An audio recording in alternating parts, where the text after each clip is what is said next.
Mauro Vieira, chanceler, o ministro que foi para os Estados Unidos, aí foi para Nova York, ONU, Estado palestino e tudo mais, aí se tiver possibilidade vai para Washington e aí ficou uma geral, uma ideia de voltou para casa sem conseguir dialogar. Aí, imprensa, vou te contar um negócio, descobrimos que ele se reuniu com Marco Rubio, é isso, nos Estados Unidos? Se reuniu, deu recados de soberania do Brasil, porque esses recados não podem ficar de fora, eles continuam aparecendo. A própria Clarissa estava trazendo para a gente que o governo não vai arrefecer nesse tom. É o tom que está na nota do presidente Lula e é o tom que fontes do Palácio do Planalto afirmam que vai dar a toada daqui em diante. Mas tem um ponto, Elisa, que ajuda a desmontar um pouco aquela linha de argumentação que vinha sendo trabalhada de que o Brasil não fala com ninguém. O Brasil conseguiu avançar nessas tratativas.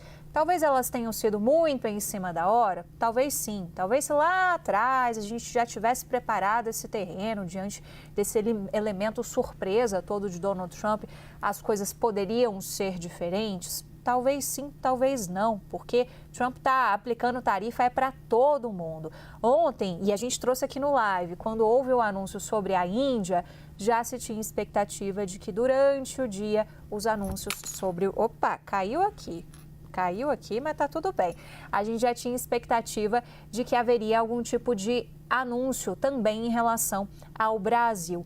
Esse ponto é importante, ali do bastidor, quando o governo já se prepara, não fica ali, tá, mas vem na sexta, não vem, como é que vai ser?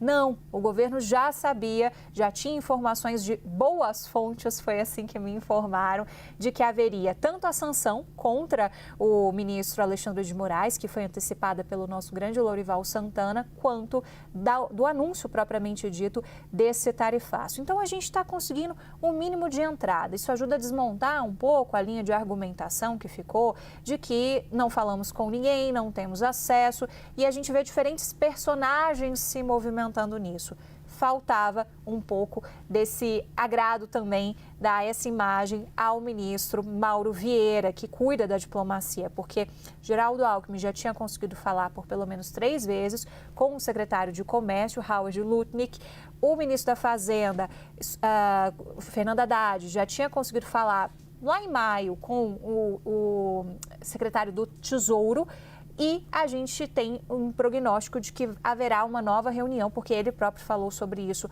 mais cedo. O secretário do Tesouro americano não estava nos Estados Unidos, estava cuidando de interesses na Europa, então isso dificultou um pouco o contato. Então, qual que é a visão que há de algumas fontes ali de dentro do governo, Elisa?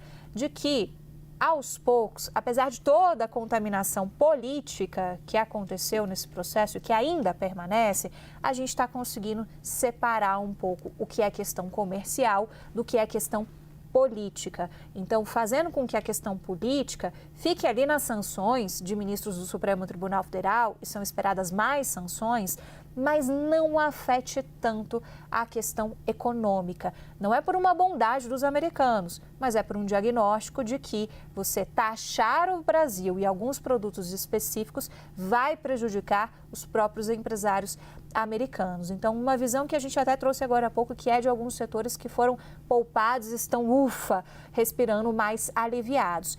Tem um tom que é de alívio também, do próprio governo, de, a gente esperava algo ainda maior. É um tom que se repete lá dos 10% de abril, quando o Trump pegou aquele tabelão, colocou na tela e a gente ficou procurando o Brasil e estávamos com 10%. É claro que qualquer tipo de taxação é muito ruim, ninguém menospreza uma taxação sobre um produto brasileiro, porque isso vai ter impacto e o governo vai ter que assinar com plano de contingenciamento. Mas a gente começa a ter um pouco mais de noção, de clareza sobre algo que pode ser similar a um padrão de Donald Trump, porque padrão mesmo a gente ainda não consegue verificar por conta de toda essa areia movediça que tem na Casa Branca nesse momento.